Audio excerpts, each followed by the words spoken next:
Hi అండి. అందరూ ఎలా ఉన్నారు? నేనైతే చాలా బాగున్నాను. ఈరోజైతే ఒక స్పెషల్ కర్రీతో మీ ముందుకైతే వచ్చాను. అదే వెయిట్ లాస్ కర్రీ అండి.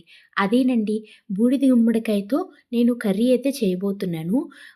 బూడిద గుమ్మడికాయ ఎందుకు అంటే ఇది వెయిట్ లాస్‌కి చాలా హెల్ప్ అవుతుందండి. నేను ఇదివరకు వెయిట్ లాస్ కోసం ఇట్లా బూడిద గుమ్మడికాయ తెచ్చుకొని జ్యూస్ అయితే తాగినా.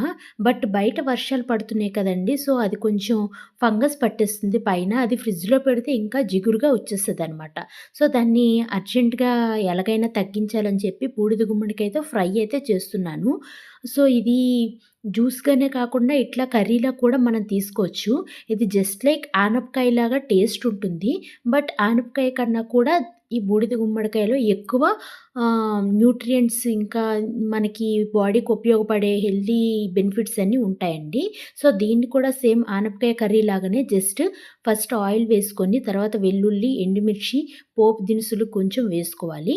ఆఫ్టర్ దట్ ఇట్లా బూడిద గుమ్మడికాయని ముక్కలుగా చేసి వేసుకోవాలి. ఈ బూడిద గుమ్మడికాయని ముక్కలుగా చేసేటప్పుడు పైన ఉండే తొక్కంతా తీసేయాలండి. పైన ఉన్న తొక్కంతా తీసేసి మధ్యలో ఉన్న పిక్కలు కూడా తీసేయవచ్చు. లేదు అంటే కొంతమందికి ఇష్టముంటే దాన్ని కూడా యాడ్ చేసుకోవచ్చు. సో, నాకైతే గట్టిగా తగులుతుందని నేనైతే మధ్యలో ఉన్న సీడ్స్‌నన్నిటిని రిమూవ్ చేసేసాను. రిమూవ్ చేసి ఓన్లీ మధ్యలో ఉన్న ముక్కను మాత్రమే వేశాను. సో, ఇట్లా దగ్గరగా ముక్కలు చేసుకున్న తర్వాత కొంచెం ఇంగువ, సాల్టు, పసుపు, కారం, లైట్‌గా ధనియాల పౌడర్ కూడా వేశానండి. సో, ఇట్లా దగ్గరగా వేసుకున్న తర్వాత వితిన్ 5-6 మినిట్స్‌లోనే బాగా సాఫ్ట్‌గా అయిపోతుంది కర్రీ అయితే. నాకైతే టేస్ట్ అయితే చాలా నచ్చింది. అండ్ దీని నుంచి వచ్చే హెల్త్ బెనిఫిట్స్ కూడా చాలా ఉంటాయండి. ఈజీ స్టూల్ ఫార్మింగ్ అవుతుంది. అంటే బా హ్మ్. ఆల్రెడీ కొంత అమౌంట్ ఏదైతే ఉంటుందో బాడీలో ఆ వేస్ట్ అంతా కూడా బయటికి పంపించేస్తుంది.